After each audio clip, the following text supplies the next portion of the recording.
To an African-American TV producer after he was mistakenly arrested for a crime he did not commit. This obviously comes amid growing concerns about police discrimination across the country. Charles Belk, you may have seen this picture online. Seen here, handcuffed, sitting on a sidewalk, was headed to an Emmy party when police accused him of robbing a nearby bank. He was arrested, held for about 6 hours before police realized their mistake.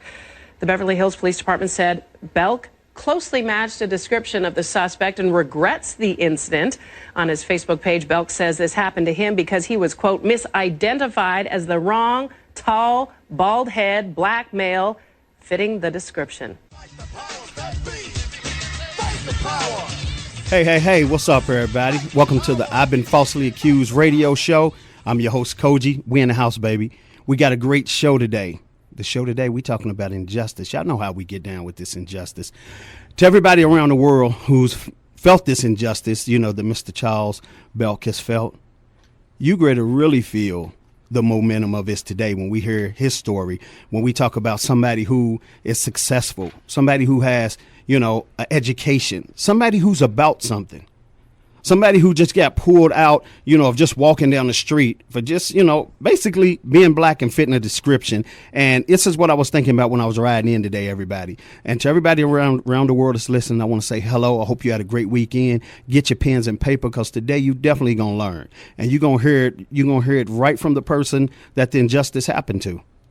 This ain't no show today where we plan. Y'all know on this show ain't no bamboozling. We coming straight with no chaser. But with our guest that's in today, like I said, he's accomplished a lot in his lifetime. In 51 years, I mean, he's overachieved probably a lot of stuff that, you know, he was just trying to achieve, but he overachieved. On this day that he came out of the restaurant and he was walking to his car to go put money in his meter, he wouldn't have never thought this would happen to him. And one thing I am going to ask Mr. Charles when he comes in, now does he feel different when he see it in the news when it's happening to other brothers, other black men? And when I say brothers, I'm saying brothers because Charles is my brother. We in this community, we all are brothers and sisters, whether we want to be or not, because we are all one family living in a community of injustice. And there ain't no way around it. I mean, you know, it happened to him. Some people might say, I had a person say to me yesterday, well, what makes him different? What makes him different? It ain't about being different. It's about injustice shouldn't happen to none of us, especially when the writing's on the wall that it ain't us. You hold this man for 6 hours. You have cameras everywhere, and you don't go check the cameras to see what height this person was. If this person was really black, or was he black because he had a black mask on? Or did he have, you only seen his hands with the gun and he had black gloves on? What made that person really black? If you know, usually, let me tell you, in a domestic violence or something, if the person drive off, they put a person in back of the police car. They'll ride them around where the person the victim is that it happened to. And they'll say, is this the person in the back seat that did it to you? Now, why couldn't they give this man respect? They went in his wallet. They seen all his credentials, movie producer, everything that he's doing, you know, all the different, you know, organizations that he's on the board of. Why couldn't they give this man the same respect? When you're looking through his wallet, you can see he's about something. Now, I know we always guilty to proving innocent. Well, on this show today, we innocent to proving guilty. Now, what I want to do, I want to bring Mr. Charles Belk in real quick. How you doing today, sir? I'm doing great, Cogee. Thanks so much for having me on the show. I'm fighting for you today, my brother. I appreciate that. Yeah. Now, let me ask you a question real quick, Charles. Did I say anything wrong in the opening that you agree with or you disagree with? You said a lot of things completely correct, and I agree with everything you said. The interesting thing about one point that you made before I even go into anything is people say, because people said it to me on Facebook and every place, yeah, man, tough luck. It's happened to me too. It happens all the time.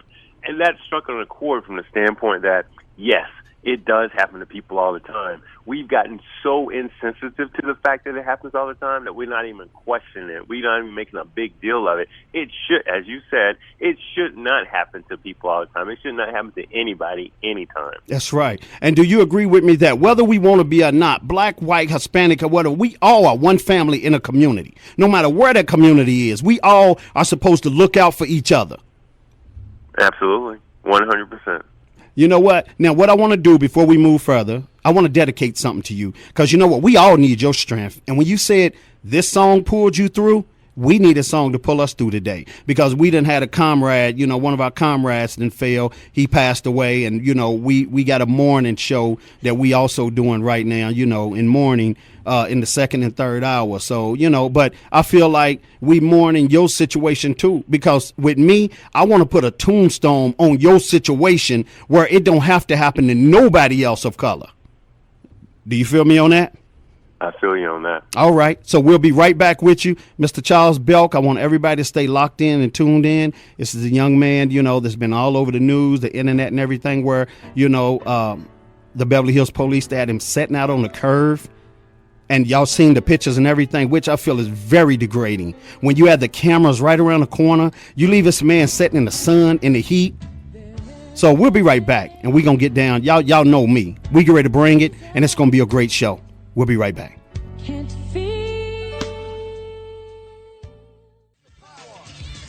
Hey, we back, everybody. Welcome back to the I've Been Falsely Accused radio show. Part 23. I'm your host, Cogee, and we waiting on my main man, Mr. Jeffrey Deskovic. He'll be in soon. He's dealing with the loss of a friend right now, and he'll be in soon. But as of right now, we got Mr. Charles Belk in with us again. How you doing today, sir? I'm great. That was a great song you played there. I tell you, man, that song has affected me greatly over the last couple of weeks. You know what, man? Let me tell you something. You share. I feel like you share that inspiration with us all around the board because of what you went through and what you overcame. You know what I'm saying? You have a testimony right now. And with your testimony, before we even start this interview, I don't even feel like it's an interview. I feel like this is us sharing information. That's the way I'm going to look at it. We sharing information right now. I got people lined up on the phone. I got people in the studio. And I want the public to ask you questions as well. I don't want to make it about me and you. I want to make it a family community thing, if that's okay with you. Absolutely. All right. Now, what I want to ask you coming out the gate before we start anything, on this show, you proven innocent before guilty. Let us know your background in education and let people give them a little insight into how you've been getting down in your 53 years. You know what I'm saying? And keeping your nose clean and definitely, you know, staying on the right track of success. Yeah, I appreciate that. I'm a little embarrassed because one of the things that people did comment on is like, you know, I appreciate this man's Facebook post, but then I had to read his whole resume. And the point I listed all of that is because I was just trying to make a point to, you know, to the agency. I was, you know, yes, I was walking down the street just like any other black man, but I do happen to have a BS in electrical engineering from the University of Southern California and an MBA from Indiana University, and also attended Harvard Business School for executive leadership. I've had the opportunity to have some great jobs in the past, from being the deputy director of Olympic Village operations for the 1996 Olympic Games. I ran community affairs for the Atlanta Hawks. I've had senior VP marketing positions at several companies. But on the flip side of that, I've also given back in the community. I've served on several boards, nonprofit boards, in every single community I've been in, whether it was Durham, North Carolina, Atlanta, Georgia, or out here in L.A. So I've tried to do my time across the board. And my point is that this can happen to absolutely anybody that's walking down the street. That's right. That's right. You're definitely right about that. Now, the reason why I said it is because I'm sure when the police rolled up on you, and this is no jab at Inglewood or nowhere out there, but they always think that we from those communities, no matter what they see with us and with our success. Am I right or wrong? Man, I'm telling you, when the guy looked at me, he saw nothing but the fact that it was me. And I'm a tall, bald black man, so you can draw the conclusion from that. But he saw me, and I had to sit down on that curve and obey him from the standpoint that my rights were taken away. My thoughts was, hey, I appreciate, and I truly do, and I hope you do and your listeners do as well, but I appreciate the job that law enforcement has to do. It's rough out here on these streets. Right. You know, there's some rough parts of town. Right. When it's done right. Exactly, and that's the point I was making. Is that so they're faced with a certain obstacle, right? But they also need to realize that we, as the suspects, are humans too. That's and right. When a potential suspect has not crossed any line where they are obeying you, they are cooperating 100%. You know, I think that there's a level of equal respect that needs to be offered. That's right. You're definitely right about that. Now, let me ask you a question. You know, ever since this situation went down, have they found the bank robber? And if they have, did he fit your description in any kind of way? Listen, Cogee, I wish you guys had an investigative unit over there under your show, because those are all good questions. What the situation was for me exactly was that there was a female bank robber inside of the bank. She had actually robbed like 10 banks in the L.A. area. So this was a 4-agency operation. And she had robbed like 10 banks in the area, and there was a person who was at the ATM machine who apparently was coming in and out of the bank complaining about the ATM machine. So somehow or another, they drew the conclusion that the person coming in and out of the bank complaining about the ATM machine not working was causing confusion to aid in the bank robbery. A distraction. So the a diversion. Exactly. Diversion. So, the diversion. Right. So the questions are so did the ATM machine really work? Was that person really a customer? Was that person really an accessory to the person? Because when the press release was released initially by the arresting agency for me, they indicated that, I was suspected, I fit the description of the person that was aiding and abetting or accomplishing. Another press release came out just hours later from the city of L.A., city attorney's office, I believe, that said they announced their arrest, and no longer was this person even mentioned. So we haven't, because I was curious, why haven't we seen any FBI photos? That's the first thing they do is post photos. We never saw the person's photos so we could help them find the person that they thought I was. We never seen any of this stuff. So those are very good questions. Thank you. Well, it gets better than that, because let me tell you, I should have went to school for law. So you're ready to get some good ones right now that I'm throwing you the alley-oop, and you're going to dunk these for real today on the show. Now, next thing I want to ask you, you had on a green shirt and khakis, right? Correct. What if you'd have had on a blue button-down, blue jeans, and blue nice little loafers? Would you have still fit the description of the bank robber? According to what I know, the bank robber that they were looking for, the first description they were looking for was tall, bald, and black. Oh, so that could have fell under anybody. So Samuel Jackson could have got it that day, right? Oh my goodness! I when I think about this in retrospect, and I try to find a laugh out of it, I think about that Eminem video, and you just have all these black bald-headed men walking around Beverly Hills, fitting the description. Right. Now let me ask you another question real quick. We're gonna flip the switch real quick for a minute. We're gonna flip his script. If Denzel Washington, if you were sitting with him and all y'all was having a meeting about a movie, and he walked out there to his car, which it might have been, valet, we don't know, what I'm saying? But if he did park on the street, if Denzel Washington would have walked out there to his car and they'd have looked at him and saw it was Denzel Washington, do you think they'd have put him through the same thing? Well, first of all, I'm going to pass the fact that you said I was too cheap to valet. No, I wasn't saying that, but I had to give him a reason to go out to the street. Absolutely, I get you. Right, man. okay. You would hope not, but truly, because of the mere fact that I was telling them who I was and what I did, I was telling them where I came from. I had a friend with me talking to another police officer. He was telling them who I was, where we were coming from. He showed them the receipt. Wow. That was timestamped literally minutes before, and pointed to the restaurant, which was less than 1,000 yards from where they were holding me.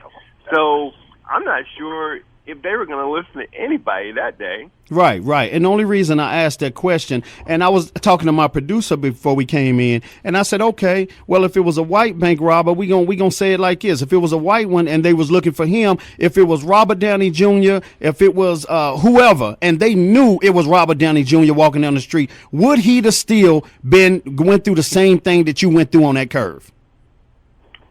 Cannot answer that question. I can only answer what I went through. Right. But I'm just making a point that when they come at us, you know what I'm saying? It's like, okay, this is the way I feel. If they really didn't know and they showed all your credentials and when they had you on the curve like that, did you at any time say to them, well, do I have to, sit on this curve the whole time? I mean, can y'all get me out of the sun? Did they come off to you any kind of way? Well, when the next wave of officers arrived on the scene, and one rushed out of the car and kind of ran at me like I was a threat. And he pulled me up off of the curb to pat me down and put me in handcuffs, and then they sat me back down, and then the lieutenant came, and I was like, but I am sitting here innocently. You have all my information. You have this person telling me what to do. Must I be in handcuffs? Must I be on the curb on this busy street doing rush hour traffic, doing one of the biggest weekends in my industry? Right? There are people riding up and down the street that know who I am, and they don't know I'm innocent over here. That's right. So I think there was a lot of options, and I just think that process that they utilized was flawed, and I think they recognized that it was flawed. Yeah, but even what you saying that the cop jumped out of the car, ran up to you like he could just knock you out with your hands handcuffed. Do you feel like that overreacting right there is what got the police force under fire right now? Well, I naturally feel like it was overreacting because I knew I was innocent. I knew I had never been arrested before ever in my life, so I know what I was thinking. And I just try to place myself in other folks' positions. And even when I put myself in his position, when you see a person sitting down on a curb, very calm, very relaxed, just kind of chilling, offering no threat, I think it was, even from his perspective, overreaction. Yeah, you're definitely right about that. Now, another thing I want to ask you, when you were sitting there on the curb and like you said, people was coming by and people were seeing you, no matter if they knew it was right or wrong, at that moment, you look like every other black man that they claim, that gets successful and they make a mistake and something happens. Do you feel they looked at you that way? No, they definitely, I'm sure they did. They probably looked by and said, "Oh, what's going to happen with that black guy?" And I tried to keep my head down because at the point when I was out there, at first I was thinking 10 minutes, they're going to figure all this out. They got a job to do. Let me cooperate and we'll be done. After that 10 minutes, it became embarrassing. Right. So I was holding my head down because I was like, well, these people don't know what's going on. Only I know I'm innocent. Only my boy knows I'm innocent. That's and right. Only the people in the restaurant know I'm innocent. So I'm just going to sit down and just kind of hold my head down so nobody can see me because it was embarrassing, quite embarrassing for a while. Right. But, Charles, if you could do it over again and you were sitting there, which I know you don't want to do it over again, and we're going to hypothetically talk on this one, but I'm just saying, if you could go back and do it again and you were sitting there, would you have held your head down or would you have held your head up? Because you didn't have nothing to do with it. And the more people taking pictures, the more better it is for your case of being disrespected. Because if they got those many pictures, that means you were sitting there like a spectacle. Well, because I turned to, and so let me answer your question this way. Because I turned to my friend and said, please take a picture. Right. It allowed me to be able to kind of then control and tell that story. That's right. Not everybody else taking pictures, putting it out on the internet before the story could even be, moderated or narrated. And back to your question, if I had to do it again, that's a very good question because I'm going to tell you something. That song that you played, I realized at this point that what I'm going through, it's not me. It is truly the Lord, and people have said that, and I think that it happened to me because of giving me the opportunity to. Every time I think about that, it gets emotional. I'm sorry, but it's given me the opportunity to bring awareness to a situation that is happening daily, hourly around our country. Too many people, too often, and nothing's being done about it. That's right. You're definitely right about that. Now, I'm going to ask you another question, then I'm going to go to my team. I got my whole team lined up. I got Mr. Jeffrey Deskovic, who's in with us right now. Jeffrey, how you doing today? I'm good, Cogee. How are you? I'm doing all right. Jeffrey, would you like to say hello to Mr. Charles Belk? Hi, how you doing now, Charles? Hey, man. Thanks for joining us. Absolutely. All right. Thanks for the show. All right. Now, what I'm going to do, I'm going to be coming to you in a minute, Jeffrey. Do you already know about this case, Jeffrey? I've just been catching parts. I just listened since I joined. Okay. Since I joined the station for the last couple of minutes, so I don't have all the ins and outs. Okay. Well, what I'm going to do, I'm going to let you listen for a few minutes, and I'm going to go to my team, and you'll hear everything, the way it happened. All right? Sounds good. All right, so I'm going to come back to you, Mr. Charles Belk. I want to ask you a question, please. You being a producer, and you deal with movies, you deal with a lot of different stuff. Has this opened your mind to a lot of brand new creative juices on writing something that can help people that's going through this? Because you have not only a testimony, but you got the real story in your head and how to write it to show injustice. Well, it definitely opened up my mind to a lot of different things. What are we doing right now? I don't know if you know this or not, but we've started an online petition at change.org. All you got to do is go to change.org, and I encourage everybody to do that, and just put in Charles Belk. And the petition is to all 50 state attorney generals and the U.S. attorney generals that require for folks that are innocent and wrongfully arrested that their record is automatically erased. Because what a lot of folks don't know is that, so I was arrested, and 6 hours later, the law enforcement agency gave me a piece of paper that said, hey, you were only detained. You were not arrested. And I'm thinking, well, okay, well, you fingerprinted me and you took my photographs and you took all of my stuff. So I had to be arrested, but I just want to get out of here. A week and a half later, I find my arrest record on the internet for the LA Sheriff Department. So a lot of folks don't know that you get arrested and you never are charged, you never go to court, and they release you an hour or 6 hours or a day later. Well, you still have an arrest record, and that arrest record can affect you greatly in the future, from getting a job, getting a loan, getting a certificate from the state, getting a host of a lot of things. And so I've tried to make it now my mission first to encourage folks to understand that you might have an arrest record even if you don't have one. So please go out and sign this petition, because we're trying to change laws in all 50 states. That's right. To prevent that. That's right. And you know what? My producer's doing it right now. We signing up right now as we speak, and before the show's over, you'll see my name on it and my team. And Charles, do it one more time. Tell people where they can go and sign this petition. And I'm asking all my listeners all around the world and everybody that I deal with, we're going to put it on our website. Please sign this petition. This is me asking you to do it also, along with Charles, who's the victim of this injustice. So, Charles, can you do it again, please?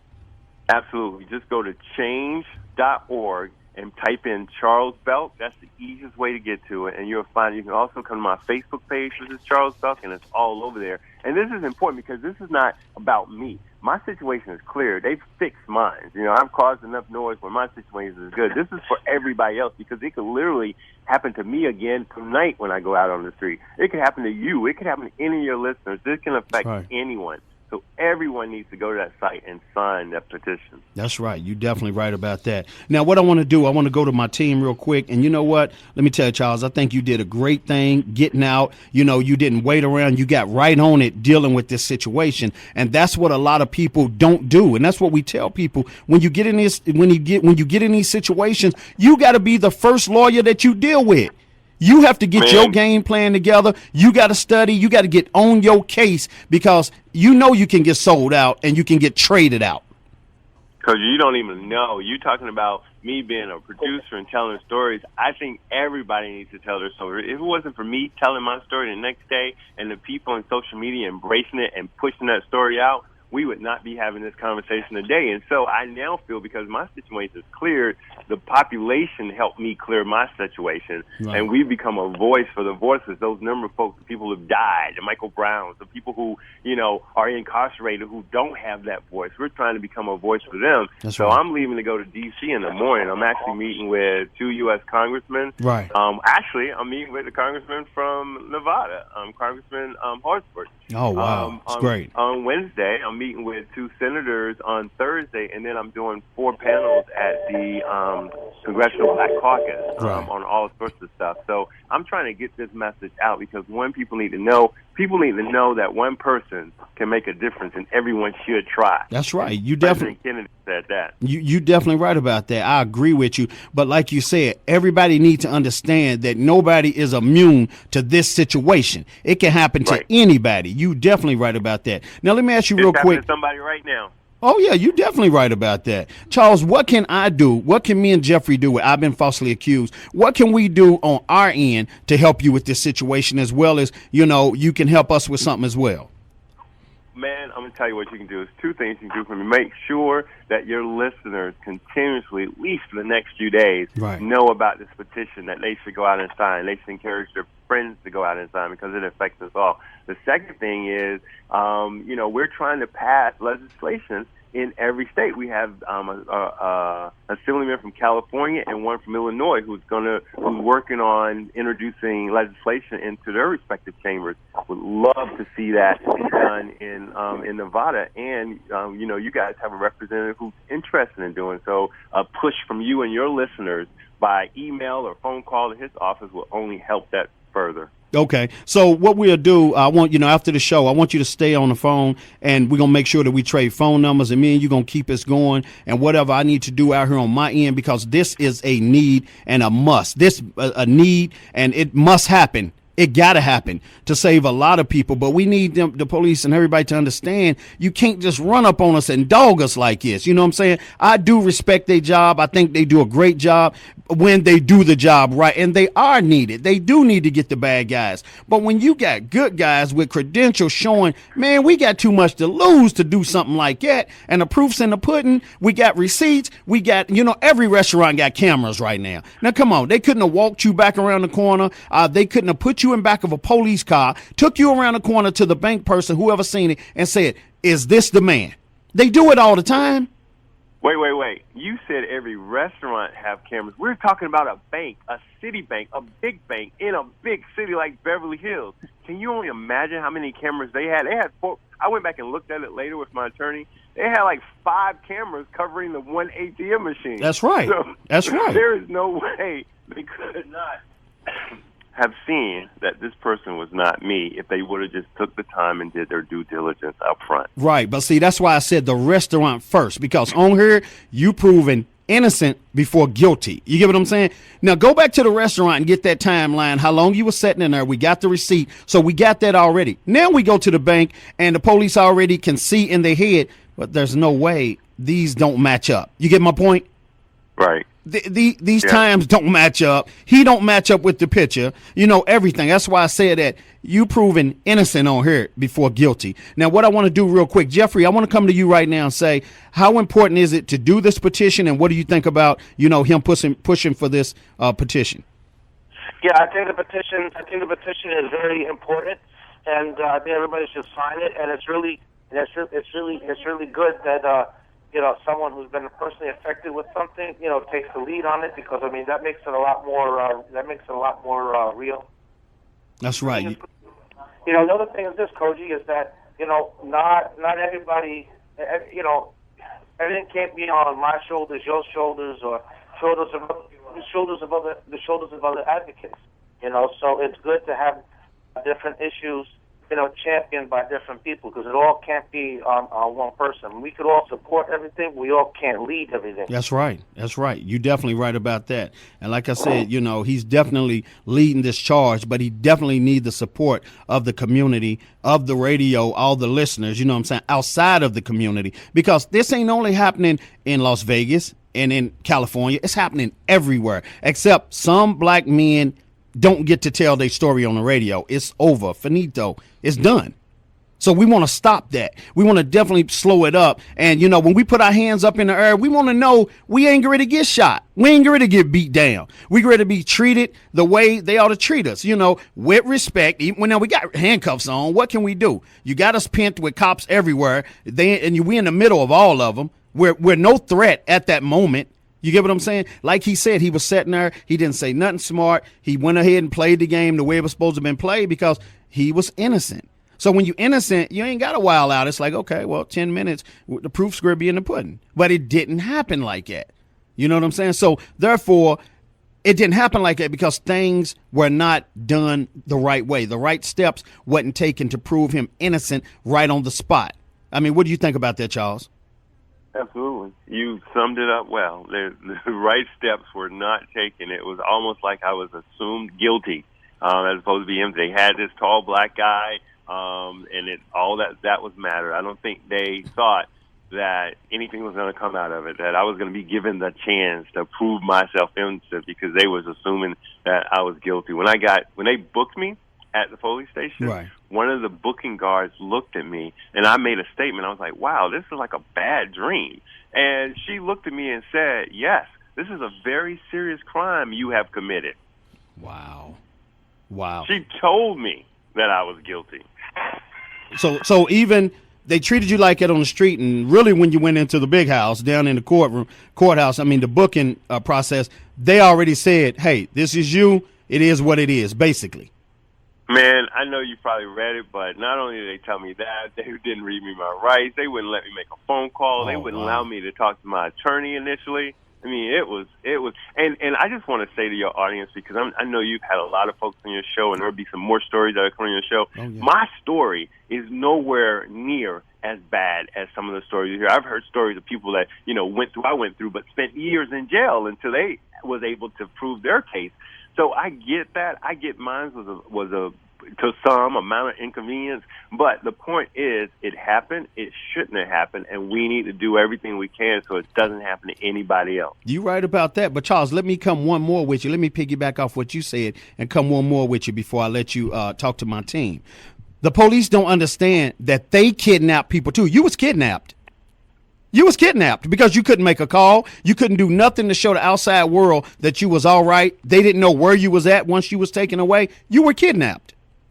Man, when that movie 12 Years a Slave came out, yep. The first thing I thought to myself is, that can happen and probably is happening right now. That's right. Or there are agencies that are probably picking folks off the street. And if my boy wouldn't have been there with me to see where I was being taken, right, and given the fact that they wouldn't let me make a phone call, and given the fact that it was Friday at 6:30 p.m., I would have easily been in jail all weekend. Right. Completely innocent, would have been in jail all weekend long. I was absolutely kidnapped. But the thing about it is, they spent all that time dealing with you with that when they should have been chasing the people that robbed the bank. So they probably been at the swap meet spending money or wherever, spending money. You know what I'm saying? Ain't worried about nothing because they see you on the curb. They probably rolled by and saw you on the curb.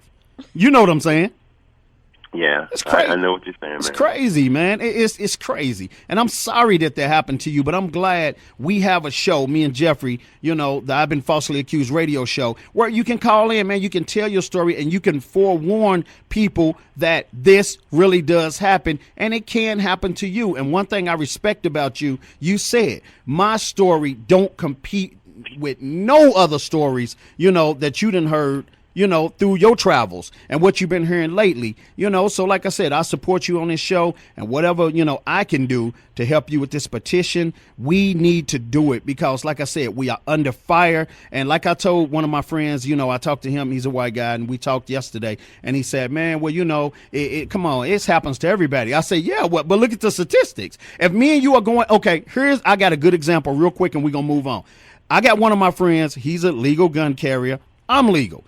He carries his gun in Walmart. He carries it in banks. He carries it everywhere. He gonna tell me the other day, well, it's what we need to do to prove, that both of us can walk with our guns. Let's both go in Walmart with our guns. I said, not me. They'll shoot me and won't shoot you. I ain't doing it. But you know what? Here's the thing about it. Even if you legal to carry, some places you need to leave your gun in the car or wherever it is. You don't need to carry it and show it. There's no reason. I feel like nowadays that's inviting trouble into your life because no matter if you are a gun carrier, you got to remember the police can still run up on you, do whatever they want to do until they see that you're a legal carrier. But who wants to be a spectacle when it just don't have to happen? Does that make sense? Makes sense to me. Okay. Well, I want to go to my team real quick. We're going to go to you, Foxy, real quick. Miss Peaches, we coming to you. Foxy, what would you like to say to Mr. Charles Belk first? Hey, Charles. All right. Hey there. I seen your story on Facebook, and I told Cogee immediately about you, and I'm so glad that you're on our show.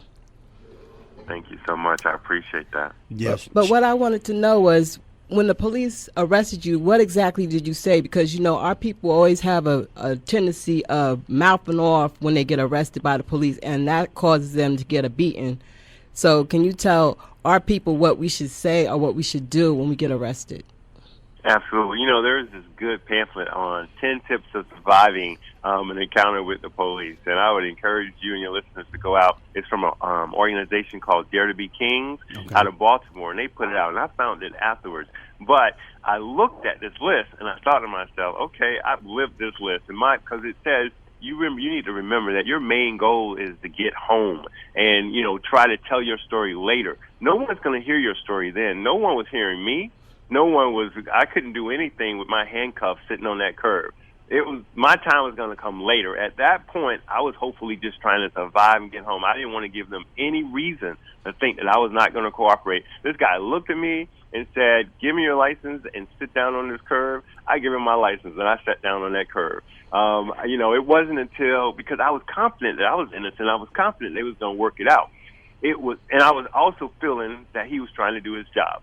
And so it wasn't until I was out there for 20 minutes or so, and the lieutenant came and said, "Hey, you fit the description, so we got you, and, we're holding you, and we're just trying to work this out." It wasn't until that point when I tried to explain, "Listen, here's what I do. You have my wallet. You have my friend over there. We have the receipt, right? Here's what's going on."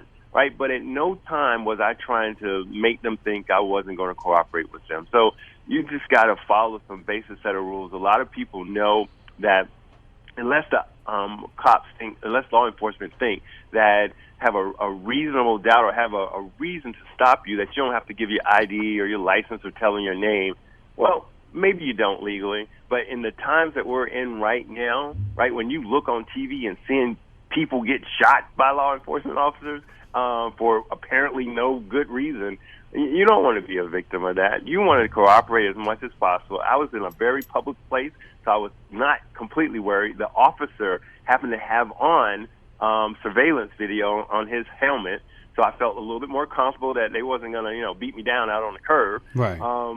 So, I just said, okay, look, this is going to play itself out. I'm going to cooperate, and we're going to go home in 10 minutes. That's right. I heard you. Anything else, Fox?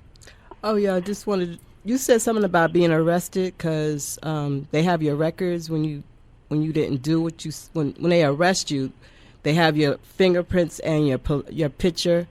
What exactly? How can I got arrested for a traffic ticket that I didn't know about, and they took my fingerprints and they took my picture, and I just had to pay a fine. So are they holding my information, or what are they doing with that? So once you get arrested, there is a record, an arrest record that created. So, different states have different laws. There's expungement laws, and I'm not a lawyer, so let me just say that, but I've done a ton of research on this in the last few weeks. Right.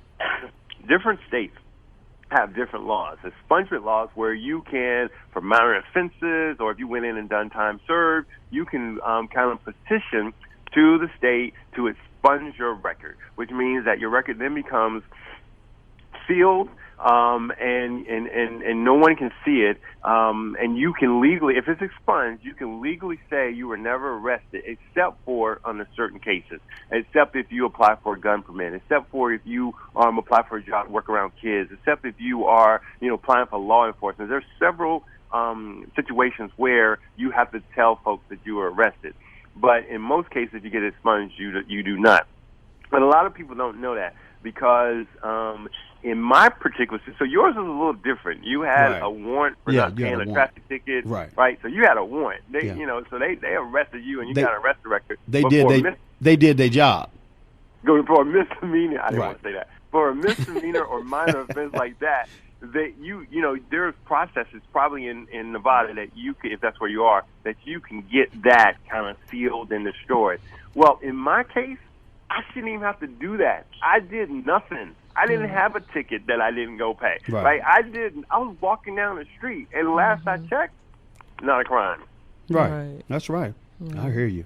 All right. Thank you. So I should not have to spend up to $5 as an individual. I'm not talking about me now. I'm talking about us. We should not have to spend up to $5,000 to hire an attorney to get them to file this petition to have our records sealed and destroyed, just so that we can say we were never arrested anymore and take up to 6 months of your time. We should not have to do that as innocent individuals. That's right. You're right about that. Definitely. Miss Peaches, chime in. I completely agree with everything you guys are saying. Good afternoon, everyone. Good afternoon. Thank you, Mr. Belk, for being on the show. I think you're doing a really great thing being on the show today, and also the work that you're putting in to help others, because as we know from doing this show for so long now, there's a lot of young men, and all-age men, men of color that have been arrested, but they don't have credentials, and they aren't doing things on such a level that you are, and they don't have money to fight, and so they end up being swept under the rug and having to take this situation and just keep it on their name So we really appreciate the work that you're doing. Thank you very much. And I get that. I've been fortunate. And because I've been fortunate, I've been lucky, I've had a lot of things fall into place. I mean, not to mention the fact that at the time they arrested me, I had nothing. I didn't have a parking ticket. All of my taxes were paid. I was really clean. So, everything kind of fell in place for me. And so I woke up and realized that I can't just take that for granted. I owe somebody something for that. And that's what's driving this effort. I hear you. Right. And I think it's a really good thing. And then I just wanted to comment. I mean, I don't even have words to know that we all have to basically pack around all the receipts of where we've been, what we've been doing, how long we were there.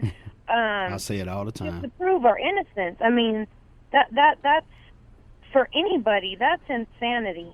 That isn't right. But yet, there are just as there are the great police officers that do a great job. Right. There are police officers when they're off duty, they aren't doing the community any service. That's right. But they don't have to answer to nobody or nothing. And I just don't understand in this time of technology with our phones and the GPS and the pinpointing. I mean, if you don't know on Facebook, if you don't have the setting right, Facebook is pinpointing your every move. So, how can people be falsely accused in this day and age with all of this technology surrounding us? And like you said, Cogee, cameras and whatnot. Mr. Belk should have been 2 minutes to say, nope, that's not the man on the camera. And then to come to find out it's a woman who's been robbing the bank. I mean, it's just all craziness. So I do appreciate you speaking out. And Cogee, I love that you do these shows, and this all has to be put to a stop immediately. There it is. You're right about that. What do you think, Charles? Absolutely. She is absolutely right. I agree 100%. Okay. Jeffrey, what would you like to say to Charles? Just keep up the movement. It's definitely needed. And I think when when Charles talks about forgetting about the technical aspects of things, just dealing with the practical when you in the situation, with law enforcement and getting into the legalities of it later after the fact. I mean, I think he's 1,000% correct. Okay.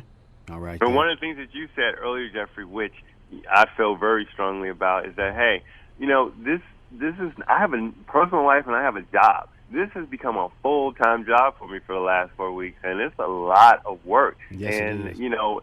I need the help of other people. I need the help of you guys, your listeners. This is definitely something a message that needs to be taken forward by a lot of different people. Right. You're right about that. And that's why, when you said you need our help, I know you speaking out saying we all need the help because we all are under fire of the same situation.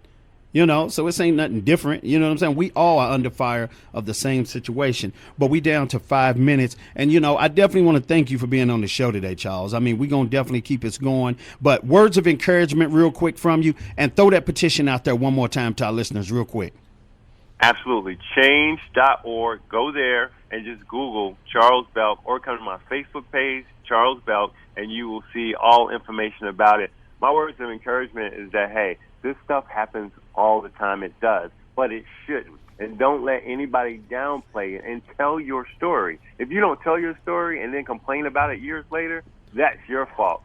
Tell your story when it happens to you, because that's the only way that's the only way that people can help you. That's the only way that you can make a difference. And I just leave you with that quote from President Kennedy: one person can make a difference, and everybody should try. Okay, there it is. So I just want you to know, me and my producer, we already signed the petition. My team is going to do it. We shared it on Facebook. We shared it on Twitter and Instagram. So it's everywhere right now on our end. Thank you, sir. All right. Have you enjoyed yourself on the show today, getting your word out there? Absolutely. I appreciate the forum. Anytime I can get the word out, I jump at it. All right. Well, we appreciate you. And like I said, if you can stay on the phone, my producer wants to talk to you, so me and you can talk a little bit more off the air. you know, and then, like I said, me and Jeffrey will be talking later on today. And, you know, I want to thank you for coming through. I'm sorry it happened to you, but I'm glad that you were strong enough to get up and fight and not just say, hey, you know what, I brush it off. Okay, I'm going to go on and live my life. They let me go. They expunged my record, so I'm going to go on and live my life. You were strong enough to say, okay, that happened, and you were supposed to expunge it. You were supposed to let me go. Y'all didn't do me no favors on none of that. That's what you were supposed to do. But now I have a service, you know, I must follow through with. So I thank you, sir, and I mean that. Thank you. All right. So you have a good day, and hang on. Don't hang up. My producer's going to come to you. All right? Sounds good. Okay. Have a good one. So everybody, that was Mr. Charles Belk. Like I said, it was the young man in, you know, L.A. who was held by the Beverly Hills police on the curve, you know, accused of bank robbery. 6 hours in handcuffs, just you know, sitting there dealing with it. So, like I said, on this show, we definitely keep it real. We have real stories, and we have the people that went through it. They come on, and they tell their story. If you can go to that petition, go to the petition and sign it. Pass it on Facebook and have everybody to sign it, because as parents, as uncles, aunts, grandparents, we all are under fire. It could happen to anybody.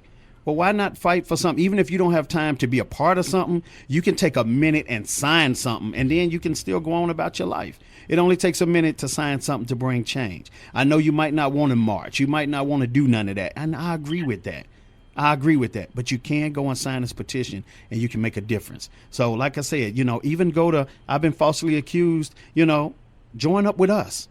Give us a like. Follow us on Facebook. Push our website to everybody you know. Anybody that's going through something, tell them about Jeffrey.